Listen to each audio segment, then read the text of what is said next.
जियो sensing और geo mapping जैसी टेक्निकों से हमें इस दिशा में काफी मदद मिल सकती है। साथियों, हर घर तक पानी पहुंचाने के लिए जल जीवन मिशन आपके राज्य का एक बड़ा डेवलपमेंट पैरामीटर हुआ है। कई राज्यों ने इसमें अच्छा काम किया है, कई राज्य इस दिशा में आगे बढ़ रहे हैं। अब हमें ये सुनिश्चित करना है कि एक बार ये व्यवस्था बन गई तो आगे उनकी देखरेख भी उतने ही अच्छे ढंग से चलती है। ग्राम पंचायतें जल जीवन मिशन का नेतृत्व करें और काम पूरा होने के बाद ये सर्टिफाई भी करें कि पर्याप्त और स्वच्छ पानी उपलब्ध हो गया है। हर ग्राम पंचायत मासिक या त्रैमासिक रिपोर्ट भी ऑनलाइन सबमिट कर सकती है कि उसके गांव में कितने घरों में नल से जल आ रहा है। पानी की गुणवत्ता सुनिश्चित करने के लिए समय समय पर वाटर टेस्टिंग की प्रणाली भी विकसित की जानी चाहिए। साथियों, हम सभी जानते हैं कि इंडस्ट्री और खेती दो ऐसे सेक्टर्स हैं जिसमें स्वाभाविक रूप से पानी की आवश्यकता बहुत रहती है। हमें इन दोनों ही सेक्टर से जुड़े लोगों से विशेष अभियान चलाकर उन्हें वाटर सिक्योरिटी के प्रति जागरूक करना हो चाहिए। पानी की उपलब्धता के आधार पर ही क्रॉप डाइवर्सिफिकेशन हो, प्राकृतिक खेती हो, नेचुरल फार्मिंग खेती को बढ़ावा दिया जाए। कई जगह ऐसा देखने में आया है कि जहां प्राकृतिक खेती होती है, नेचुरल फार्मिंग की जा रही है, वहां जल संरक्षण के भी सकारात्मक प्रभाव दिखाई दिया है। साथियों, प्रधानमंत्री कृषि सिंचाई योजना के तहत सभी राज्यों में तेजी से काम हो रहा है।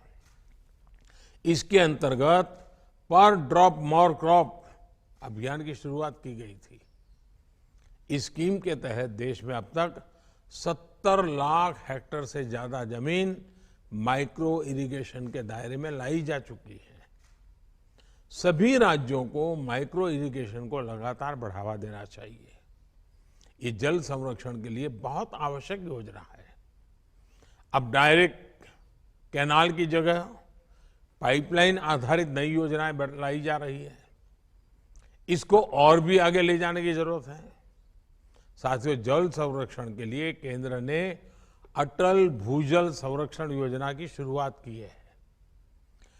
ये एक संवेदनशील अभियान है और इसे उतनी ही संवेदनशीलता से आगे बढ़ाने की जरूरत है। भूजल प्रबंधन के लिए बनाए गए प्राधिकरण सख्ती से इस दिशा में काम करे, ये भी जरूरी है।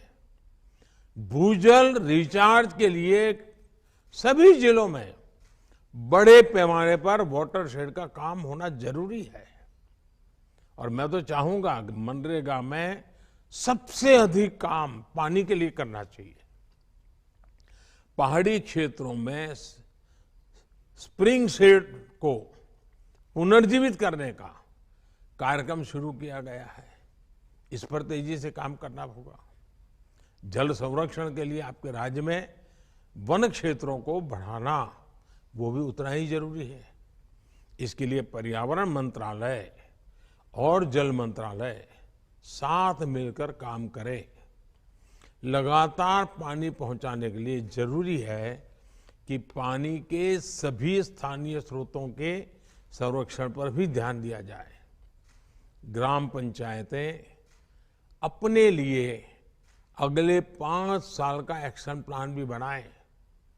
पानी को केंद्र में रख करके बनाएं, जिसमें पानी सप्लाई से लेकर स्वच्छता और वेस्ट मैनेजमेंट तक का रोडमैप हो।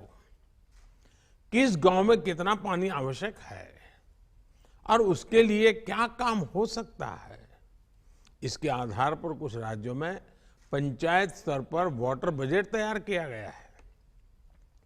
इसे भी दूसरे राज्यों द्वारा अपनाया जा सकता है। हाल के वर्षों में हमने देखा है कि कैच द रेन अभियान उसने एक आकर्षण तो पैदा किया है, लेकिन सफलता के लिए अभी बहुत कुछ करना जरूरी है। बहुत आवश्यक है कि इस तरह के अभियान राज्य सरकार की रोजमर्रा की गतिविधि का एक सहज स्वभाव बन जाना चाहिए। राज्य सरकार के सालाना अभियान का वो अनिवार्य हिस्सा हो जाना चाहिए। और इस तरह के अभियान के लिए बारिश का इंतजार करने के बजाय बारिश से पहले ही सारी प्लानिंग करना बहुत जरूरी है। साथियों, इस बजट में सरकार ने सर्कुलर इकोनॉमी पर बहुत जोर दिया है। जल संरक्षण के क्षेत्र में भी सर्कुलर इकोनॉमी की बड़ी भूमिका है। जब ट्रीटेड वाटर को रीयूज किया जाता है, फ्रेश वाटर को कंजर्व किया जाता है, तो उससे पूरे इकोसिस्टम को बहुत लाभ होता है। इसलिए पानी का ट्रीटमेंट, पानी की रिसाइकलिंग आवश्यक है। राज्यों द्वारा विभिन्न कार्यों में ट्रीटेड वाटर का इस्तेमाल बढ़ाने की योजना, और उसमें वेस्ट में से बेस्ट इनकम भी होती है। आपको लोकल नीड्स की मैपिंग करनी होगी, उस हिसाब से योजनाएं बनानी होगी। हमें एक और बात ध्यान रखनी है, हमारी नदियां, हमारी वाटर बॉडीज पूरे वाटर इकोसिस्टम का सबसे अहम हिस्सा होते हैं। हमारी कोई भी नदी या वाटर बॉडी बाहरी कारकों से प्रदूषित न हो, इसके लिए हमें हर राज्य में वेस्ट मैनेजमेंट और सीवेज ट्रीटमेंट का नेटवर्क बनाना होगा। ट्रीटेड वाटर का दोबारा इस्तेमाल हो, इसके लिए भी हमें प्रभावी व्यवस्था पर ध्यान देना होगा। नमामि गंगे मिशन को टेम्पलेट बनाकर बाकी राज्य भी अपने यहां नदियों के संरक्षण और पुनर्जीवन के लिए ऐसे ही अभियान शुरू कर सकते हैं। साथियों, पानी कोलैबोरेशन और कोऑर्डिनेशन का विषय बने, राज्यों के बीच कोऑपरेशन का विषय बने, ये है हम सबकी जिम्मेदारी है। और आप तो देख रहे हैं एक और इशू, अर्बनाइजेशन बहुत तेजी से बढ़ रहा है। बहुत तेजी से हमारी आबादी अर्बनाइजेशन की दिशा में बढ़ने वाली है। अर्बन डेवलपमेंट इतना तेजी से होता है तो पानी के विषय में अभी से सोचना पड़ेगा। सीवेज की व्यवस्था अभी से सोचनी पड़ेगी, सीवेज ट्रीटमेंट की व्यवस्था अभी से सोचनी पड़ेगी। शहरों के बढ़ने की जो गति है, उस गति से हमें और गति बढ़ानी पड़ेगी।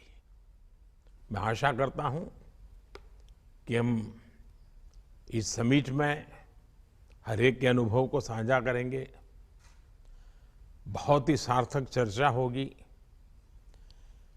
निश्चित कार्य योजना बनेगी और एक संकल्प बन करके आप इसको सिद्धि प्राप्त करने के लिए आगे बढ़ेंगे।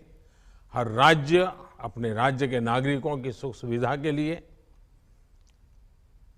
नागरिकों के कर्तव्य पर भी बल देते हुए और सरकार का पानी के प्रति प्राथमिकता वाला काम अगर हम करेंगे तो मुझे विश्वास के साथ कह सकता हूं कि इस वाटर कॉन्फ्रेंस के लिए हम एक बहुत आशाओं के साथ आगे बढ़ेंगे।